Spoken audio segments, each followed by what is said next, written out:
Hello, it's time to read The Day We Met the Queen.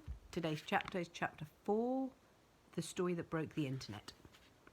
The next morning I jumped out of bed so hard my knees shook and the floorboards groaned. It was finally here. The day that me and my very best friends on the whole entire planet had been waiting for.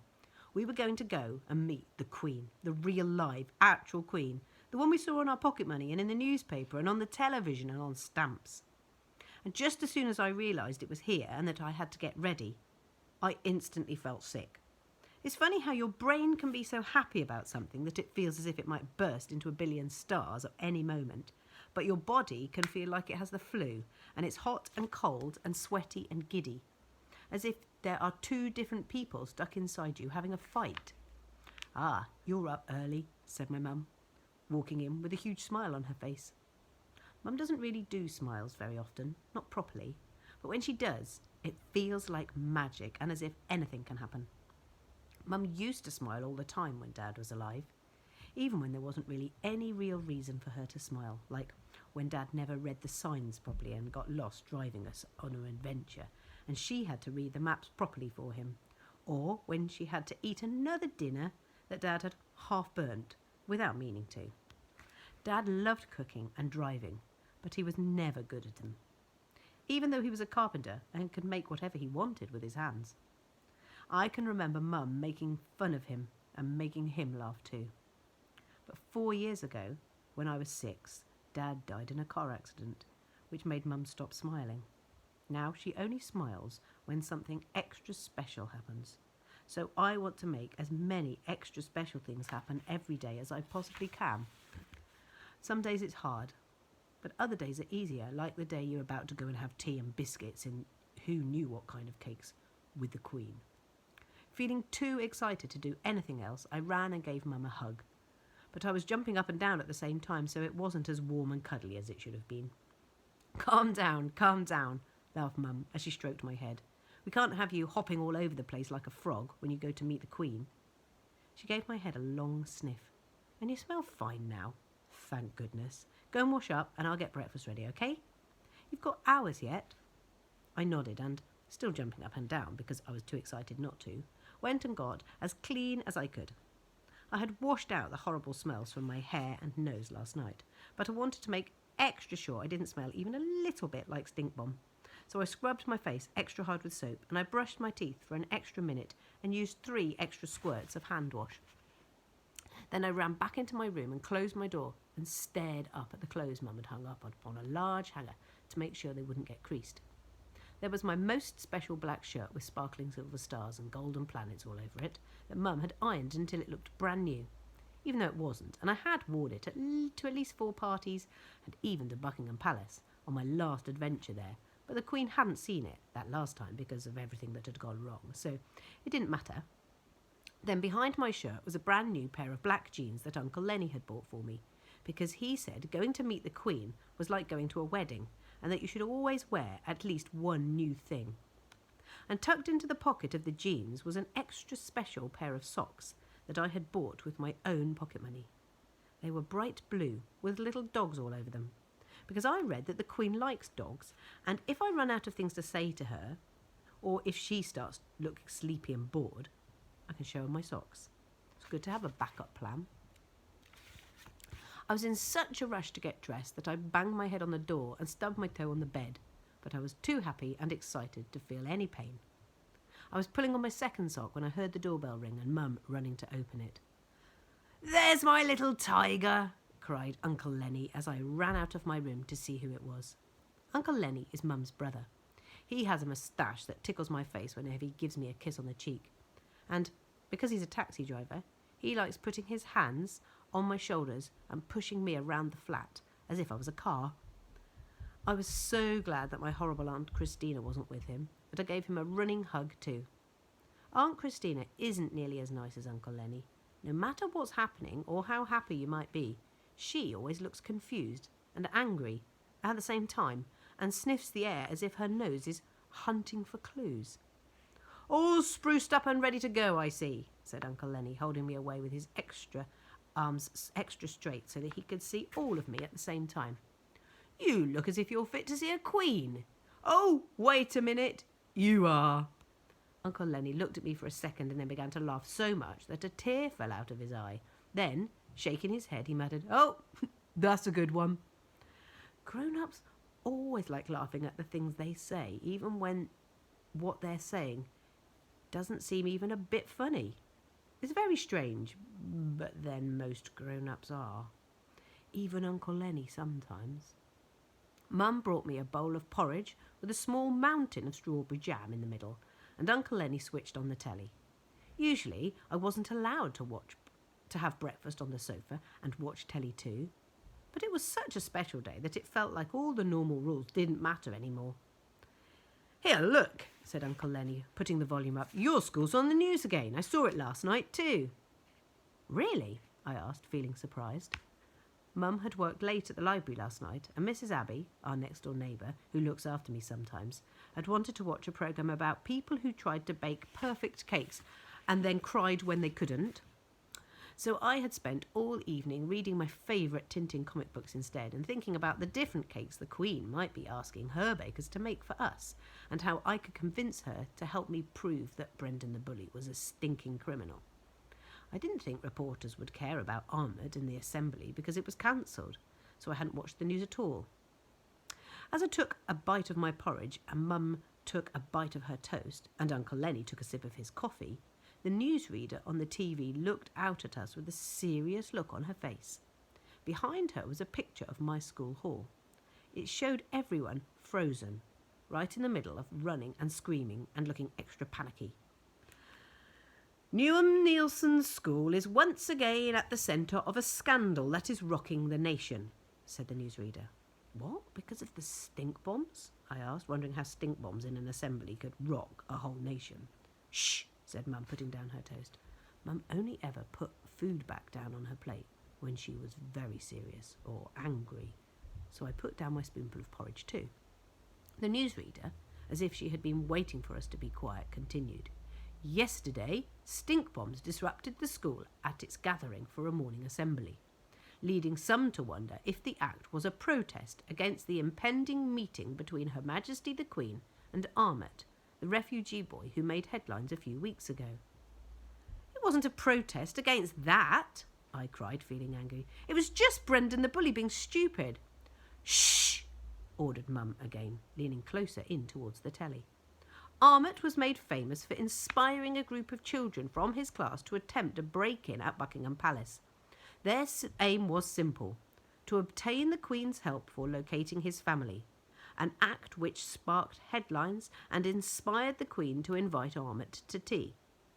In a special address to his school, Ahmet was due to give details about his forthcoming visit, but it was cut short by a flurry of stink bombs, leading to a mass evacuation of the premises and many children and teachers falling ill. Now it seems that what was thought to have been merely a childish prank may have actually been part of a wider protest taking place on the streets of London.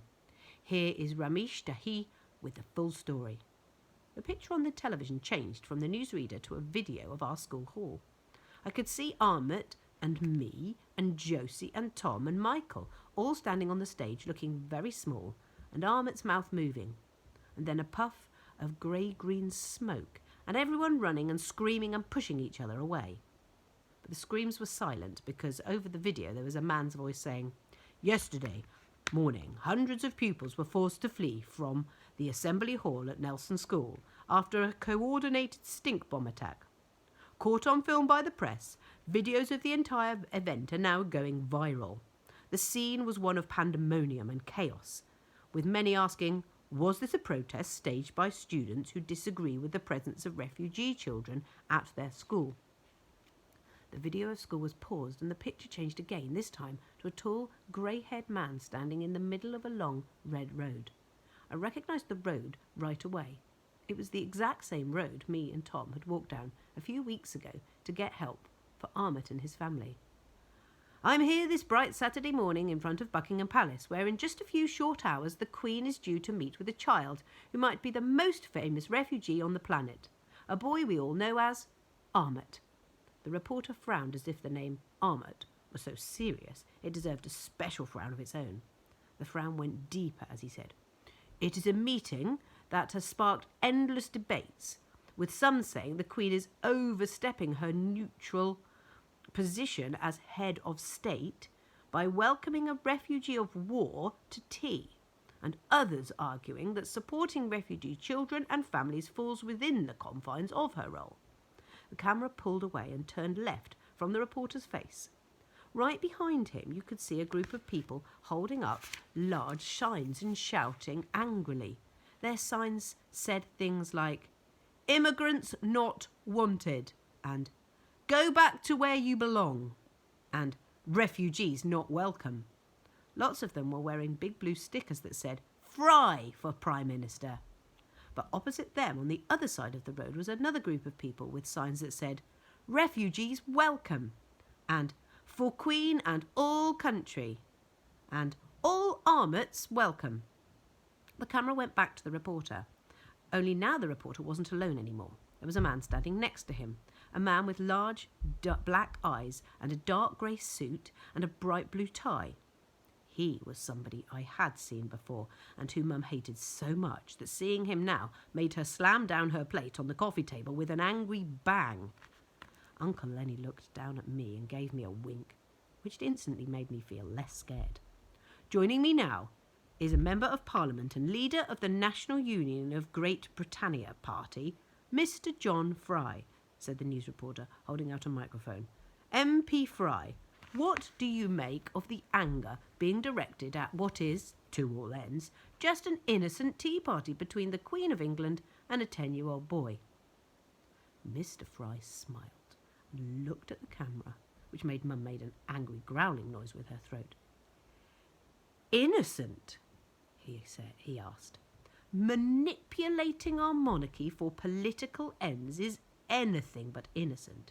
Refugees leave their countries to take things that aren't theirs to take, whether that's jobs or homes or places in our schools or spaces in our hospitals. And were I Prime Minister, I would have advised the Queen against meeting with these 5 highly dangerous children." "Dangerous?" asked the reporter. He looked at the camera and then at the MP as if he was beginning to feel uncomfortable. "Surely you can't view these children as dangerous?" "Yes, dangerous. Any group of children willing to break the rules and attack the royal guards, as these children had planned to do just a few weeks ago, are highly dangerous. And I am not the only one who thinks so. The protesters who let off the stink bombs at the children's school yesterday clearly feel the same.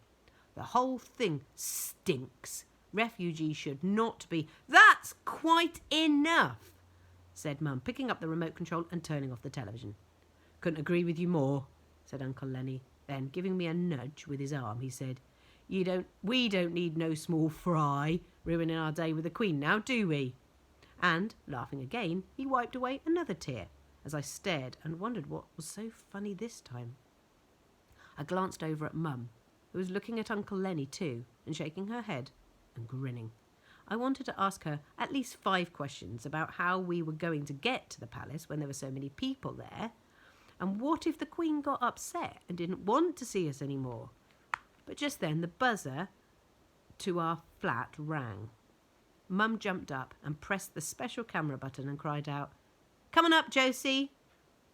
Over the next hour, our flat went from just having me and Mum and Uncle Lenny in it to having me and Mum and Uncle Lenny, Josie and her mum and dad, Michael and his mum and dad, Tom and his mum, and Ahmet and his foster mum, which for a very small flat was quite a lot of people and quite a lot of noise.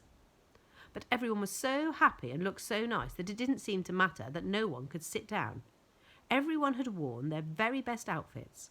Ahmet was wearing a bright blue suit and a white shirt and a bow tie with dots on it, and he had a little red rucksack with him. Josie was wearing a pair of sparkly dungarees with a long sleeve white top that had tiny yellow crowns all over it, and a brand new pair of football trainers. Michael was wearing trousers that he said were made of tartan from Scotland, and a white shirt with a tie that matched his trousers. Tom was wearing a waistcoat that shined blue and green at the same time, and a dark blue t-shirt that had a picture of a Lego queen.